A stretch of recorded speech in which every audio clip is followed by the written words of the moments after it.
My God, you guys, what are we doing?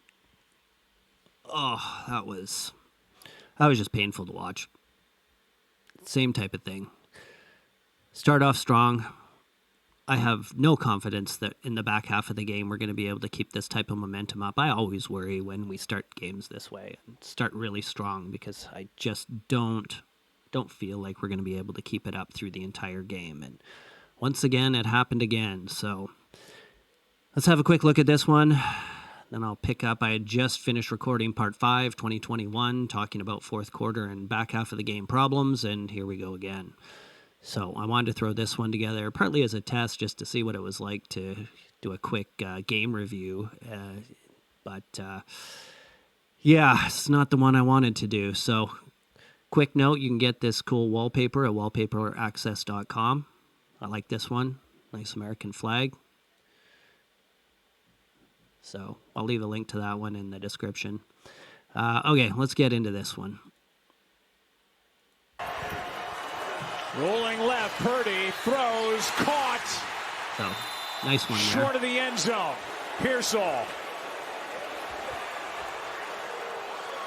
And then he comes back. All right, let's pause it there. So, Pearsall catches it in the end zone. Really nice job. That was a good one. He gets tackled back into the field of play, but they gave us the touchdown on that one, and that was a great way to start the game. That's opening drive. Really good job. Good start. Zero confidence. All right, let's keep going. As he catches it, when he has control, it's a question, Russ, of when he had control, because initially Williams gets it, looking for a block. Touchdown, Lions. And got that block from Grant. Great run there. You can see our two guys trip over each other and knock each other out. Walks in totally untouched. We'd managed to make it to the, 9 minutes into the first quarter by this point, but letting them tie it up and not getting out too far ahead is not a great way to start. And Glasgow. Watch Sam Laporta right here. He's going to take out two 49ers in their key block. And he pushes up the field, and it allows Williamson to get then on the edge. They know they're going to be facing some good offenses in the NFL, so this is a big test against an offense that's... Pearsall. Great catch there by Pearsall. First down and 5. The ball at the 9. Purdy keeps. Use check. Gets a block. And in for the touchdown.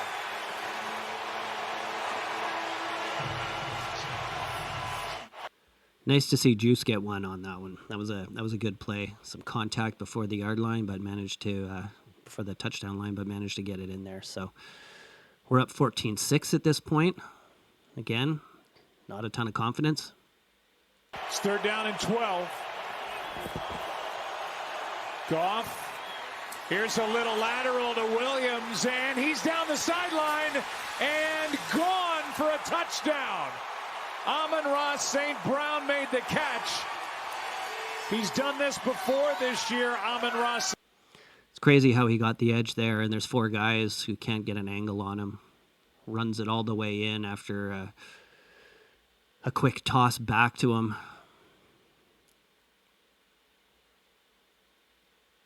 St. Brown, and this time the lateral for the touchdown, and Ben Johnson loving every second of it.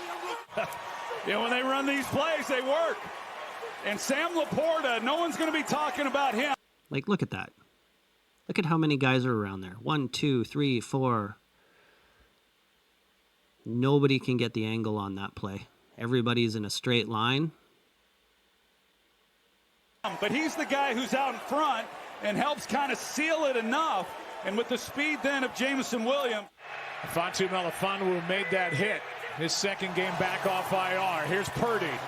Protected, airs it out. Looking for Pearsall's. Got him. Catch made. Pearsall's actually having a really good game at this point. He sure hadn't shown up too much up until this point, but definitely making some of the highlights now. Inside the 10. Now second down and goal. Purdy Fakes the throw into the end zone. Touchdown. Now that was a nice fake by Purdy. That was a good run, and I think one of the things Purdy's underrated for is his ability to run because he's a smaller guy.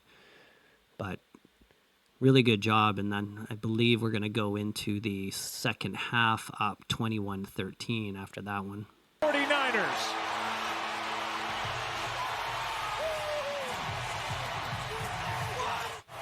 It's pretty good stuff by Brock Purdy, and once again, the offensive protection up front, and he's able to, through his read, sees it opens up. Pocket collapses there, and Purdy makes some good decisions when it comes time to run. I've actually been quite impressed with some of his running ability. I think that's something that's a little bit underrated with him. And takes off. Quick throw, touchdown, Laporta.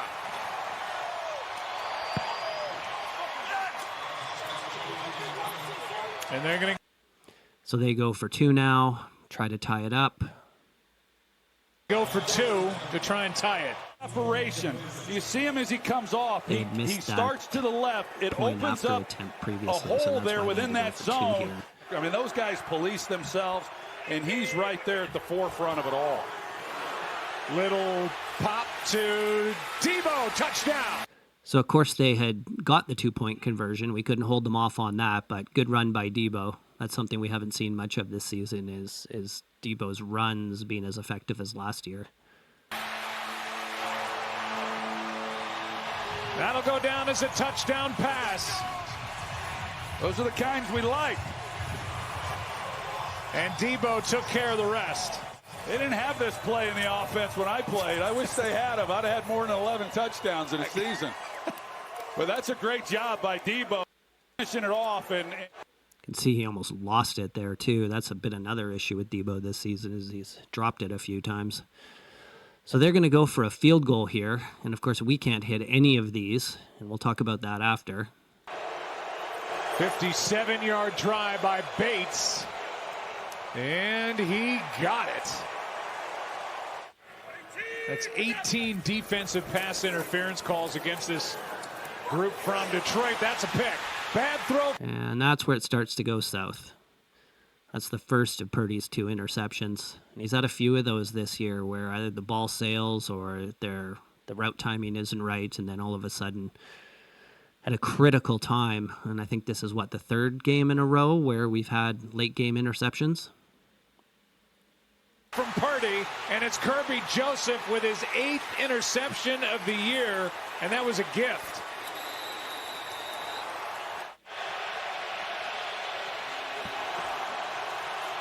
Goff. Amon-Ra St. Brown, touchdown. And just bust the coverage. And Renardo Green, the rookie, he has had a really solid year.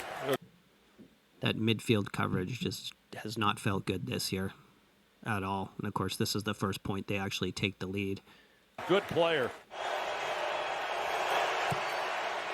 He got it. No problem. Oh, look, another field goal.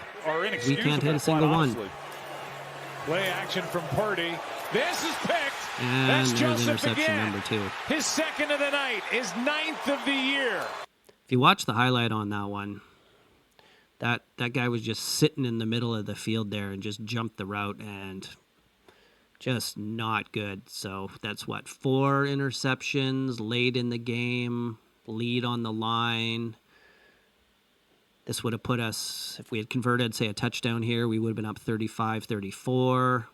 Only 7 minutes left. Just not good. Conversation, and last year when we went to Detroit, that stadium was electric. I mean, it was really something to be a part of. Here's Gibbs, gets the edge, gets the first down, and the touchdown. To get him in the end zone, That side of the and field he does is just again a here sieve. on this touchdown run by Gibbs. Nobody can stop You said anything it when we down had that them side in of the week field. 4. They I run don't know how down- anybody Run down the sideline. couldn't be a fan of Tim Patrick, a guy who tore his ACL, missed 2022, came back through 2 interceptions. Here's Dobbs taking off, and he is in. So by this point, Dobbs is in, and he gets a rushing touchdown because Purdy's now injured. He's thrown 2 interceptions late in the game and not much hope of catching up at this point. Realistically, you take that one out and it's a much different score. It looks closer than it is in the final box score. For a touchdown. With 43 seconds to go. And an onside kick to follow. So let's bring up this, and good old Jake's at the low point. Well, Jake, we're all at a low point, and we're all at a low point because you missed 2 field goals and an extra point, and if you had hit those, we would have had 7 more points and potentially won 41-40. And Moody has just not been good, and Kyle's always claimed it's the high ankle sprain, but I don't know. Then why is he in there if we can't count on him to kick these things? So, a couple of quick notes. Lions got 475 yards total offense on the night. They became the first offense in NFL history to have 2 receivers and 2 running backs to each post 1,000 yards, all-purpose yards. So 1,000 all-purpose yards in a season for 2 receivers and 2 running backs. That's crazy. They're definitely rolling. There's no question about that. They went 9 for 14 on 3rd down and 2 of 3 on 4th down. So the defense is just not doing the job to stop them. We did really well in the first half, as we saw, as we talked about. It felt like 49ers from last year. Brock was definitely reading things, but it all started to fall apart in the late 3rd and the rest of the 4th. Purdy had 377 yards on 27 of 35 passing, but those 2 INTs just killed it. Kittle had 112 yards on 8 catches. Ricky Pearsall had 141 yards and a touchdown on 8. So a lot of that was in that first and second quarter. Really good point there, but as we saw, it just all fell apart at that point. So we really got to talk about Moody. We really got to think about what we're doing with Brock.